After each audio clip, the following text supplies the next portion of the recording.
The Vegas Golden Knights are currently in search for a new head coach, but another question that really needs to be answered that a lot of people are confused about is what is the current cap situation for the Vegas Golden Knights? As we all know, the Knights traded for Jack Eichel early on last year, and it has led to a lot of cap-related implications where some players have to get scratched due to the amount of space that's being used on Jack Eichel and other players such as him. So that's what we're going to be talking about in this video. We're going to be talking about the current cap situation, who is getting what, how much certain players are making, how much money the Golden Knights have remaining for the remainder of the roster, and what the remaining of the roster will likely look like.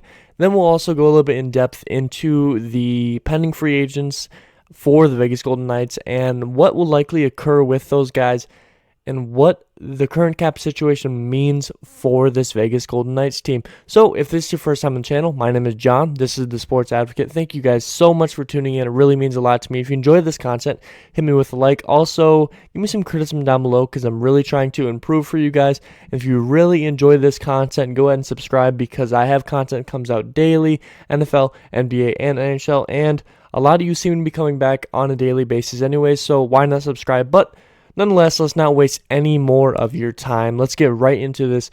The Vegas Golden Knights cap situation. It is a mess, to say the least.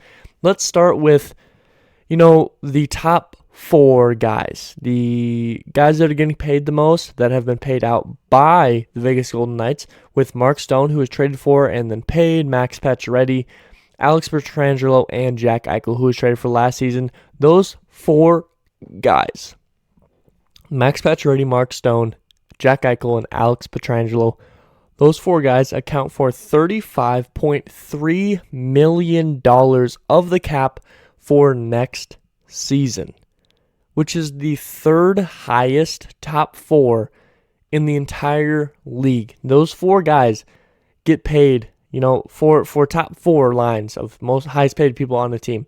They're the third highest, only behind the Tampa Bay Lightning and the Toronto Maple Leafs. Now, that's not always a bad thing.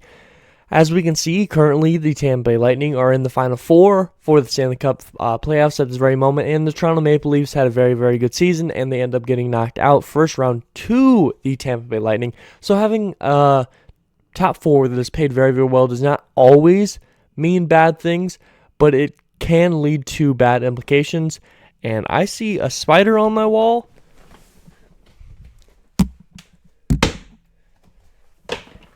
And I've taken care of it.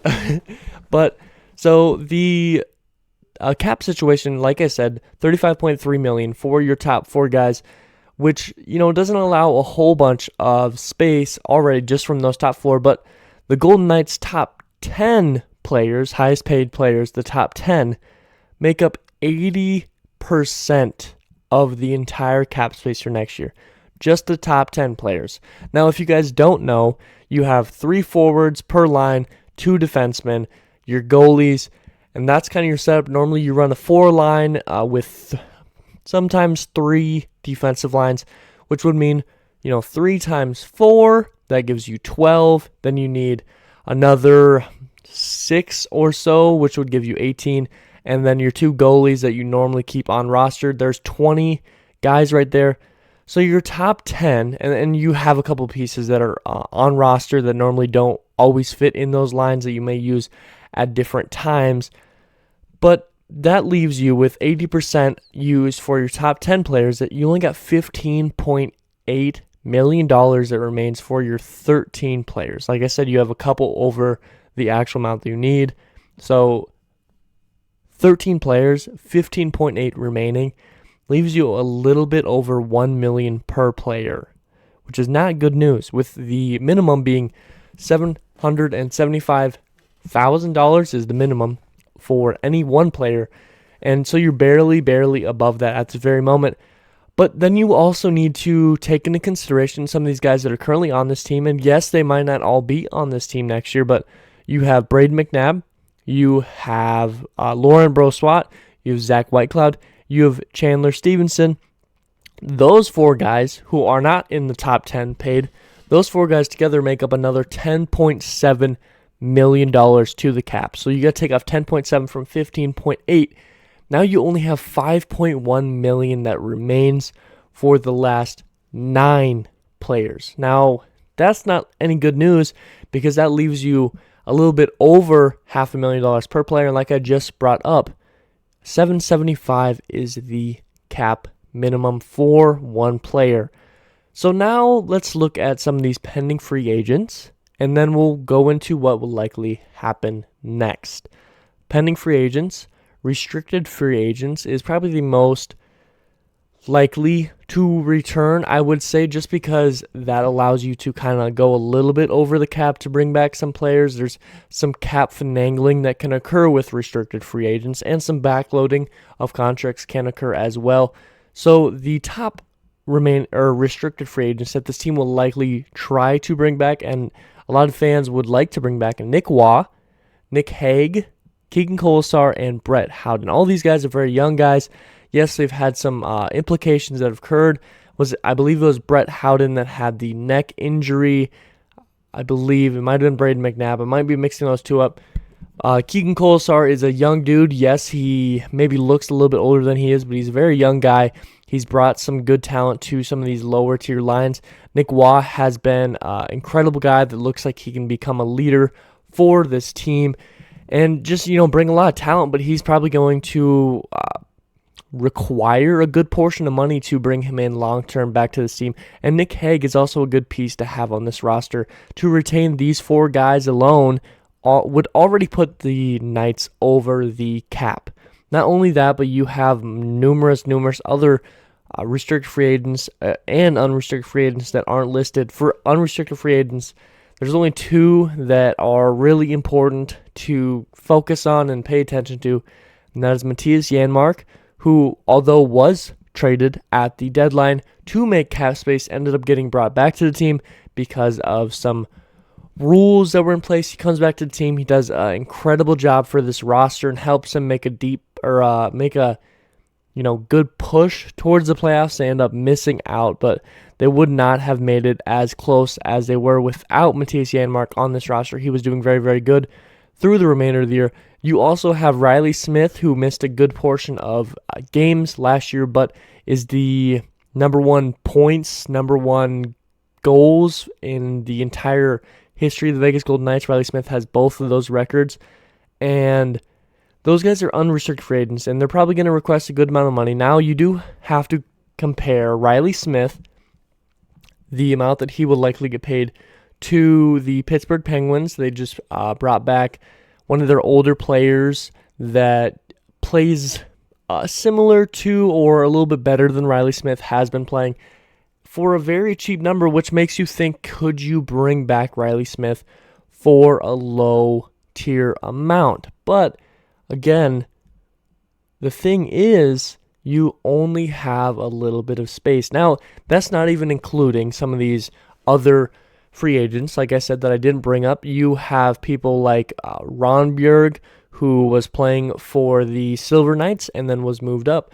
You have a couple other players that could be considered very important, but you don't have so many options. So for free agency and outside of the Vegas Golden Knights, even at that point, you don't have tons of options unless you're going for some vet guys or some middle-of-the-pack guys that are going to be willing to take a minimum offer.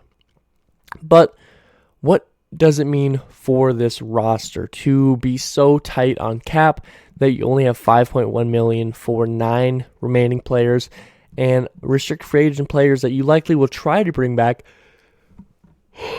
Excuse me. That will already put you over top of the cap. What does that mean for the rest of the roster? Well, for one, it means cuts, and likely cuts of players that we already like and maybe are worth being on this roster, but you don't have space for. Laurent Brossoit is a prime example of this. Although he struggled last year, it will likely lead to his dismissal from this team because of Logan Thompson stepping up. Laurent Brossoit may be removed. That clears off $2 million, but I'm not sure exactly how dead cap works for his contract as he is a younger guy. You have some other people that you're going to have to make an attempt to cut Matthias Janmark or Riley Smith. You're not going to be able to bring back both. You might not be able to bring back either, but I'd say more likely than not, you let Matthias Janmark go since you tried to trade him. You keep Riley Smith, but you're going to have to cut some people or make a trade to get people out. Prime example of possibility to trade, and this might ruffle some feathers, and I am a big fan of this player, but it would allow some slight roster flexibility, although it's not a ton since he's not on the ice every single night. That would be Robin Lehner. Logan Thompson stepped up big time, although this would be a phenomenal pairing of goalies, like a 1A, 1B goalie.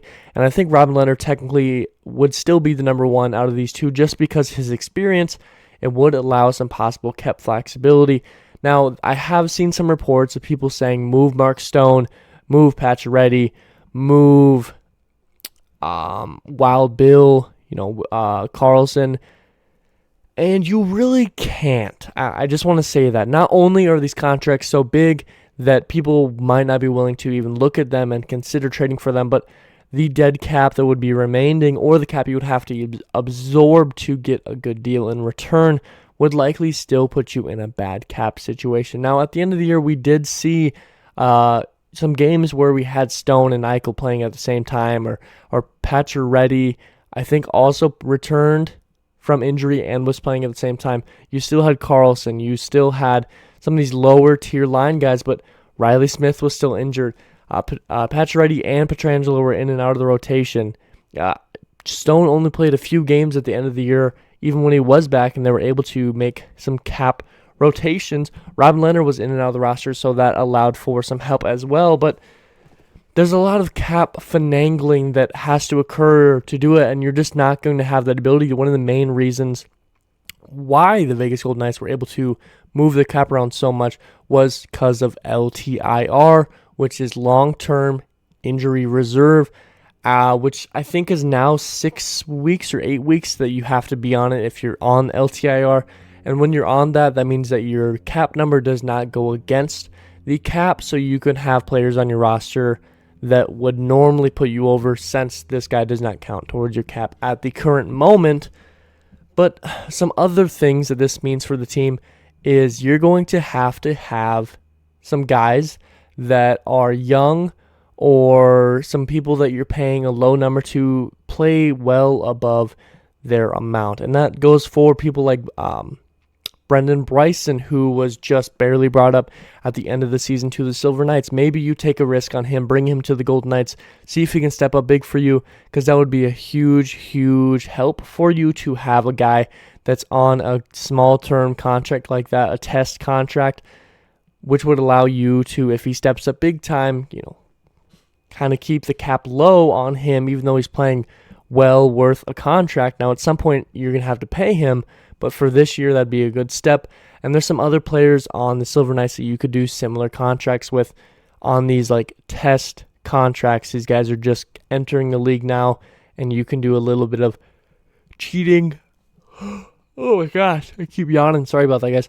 Do a little bit of cheating, bring in some of these young guys, but you also have to look at the chance of getting some veteran guys that are taking the league minimum, and just they have to play above what they're actually at. And for example, you got some guys that are a little bit older that are still getting paid well, like David Perron, but he's playing well above what most people would expect, even though he's getting paid more than, just like baseline. I believe he is this year at least. I don't know about next year. But there's some guys out there that you're going to have to try to bring in as a vet or as some middle tier guys that maybe haven't seen their full worth. Pay them really low and just hope that they do something good for you that year, similar to how William Karlsson did for this team in the first year. He had really never done a whole lot, and then he comes to the Vegas Golden Knights, and he just has an explosion year, and that's what you have to kind of look out for in free agency. Not only that, but since you don't have a number one pick this year, having it gone to the Buffalo Sabres, that also takes away an opportunity to have a young guy on this team. Now, with hockey, you don't normally bring in a guy the second you draft him because you draft him really early and then they go through college or the Silver Knights program or EuroLeague or Canada, but that still takes away your chance to make some cap space now or in the future years because this cap situation isn't going to clear up like that. It's going to be a couple years of bad situations with the cap unless you try to move somebody.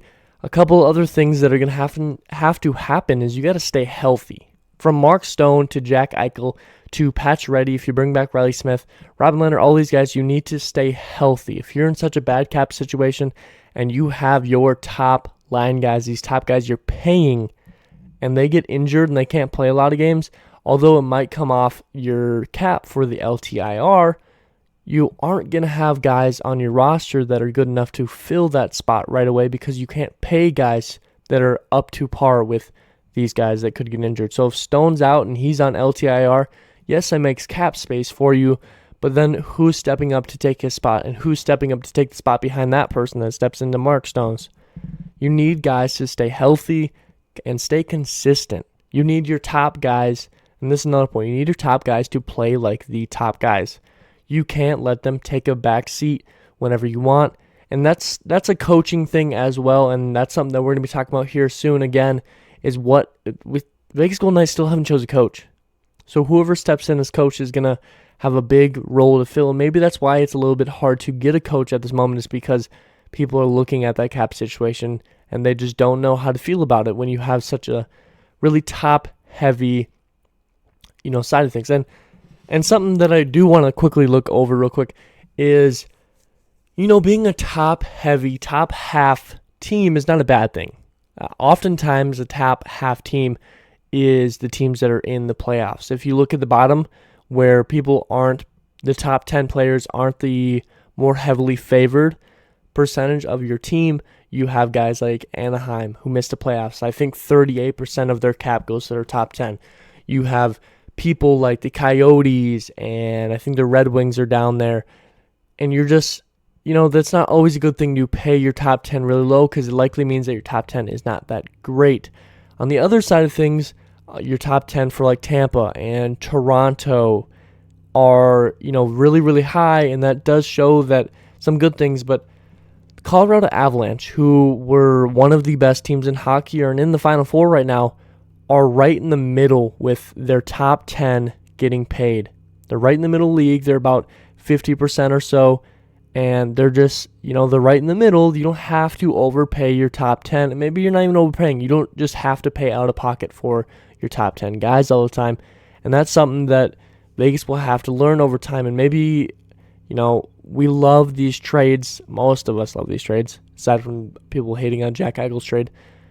We love what some of these guys like Stone and Patch Reddy and Pietrangelo brought to this team when they were brought to the team. But now that we're looking at things, maybe seeing that shiny new object and bringing it in every single time is not always the right option. And it seems like the Golden Knights are soon going to have their comeuppance, and things are going to come back and bite them in the butt for going and getting these shiny things all the time, every single year. But yeah, that's the video. Just the cap situation is not phenomenal, but there's still ways to work around it. And a good example has been the Tampa Bay Lightning. They have been using their cap situation and moving it and rotating it and keeping these top guys for a long time on this team. And now we see that they're in a, it's getting a little bit more difficult. They're still in the Final Four now, but maybe next year they're going to have to do some more cap work that could lead to more cuts of top players. But if you enjoyed this video, hit me with a like. I would really appreciate it. If you really enjoy this content and you come back on a daily basis anyways, why not subscribe? Also, comment on what you think the Vegas Golden Knights will likely have to do to get out of this cap situation. Do you think they have to try to trade one of their top guys, even if they have to eat some dead cap? Do you think that's the best way to get out of this current situation, or do you just try to ride it out and hope that you keep making the playoffs? But, as always, I hope it taught you something today. There's a lot of information here, and the cap is definitely a topic that is sometimes hard to understand, but I hope that I was able to simplify it a little bit for you. Hope it made you smile, hope it made you laugh. That's something that's really important to me, affect someone else's day in a great way, because we all can have a great day every day if we just put in the work. But as always, you guys all be safe out there. But something deep inside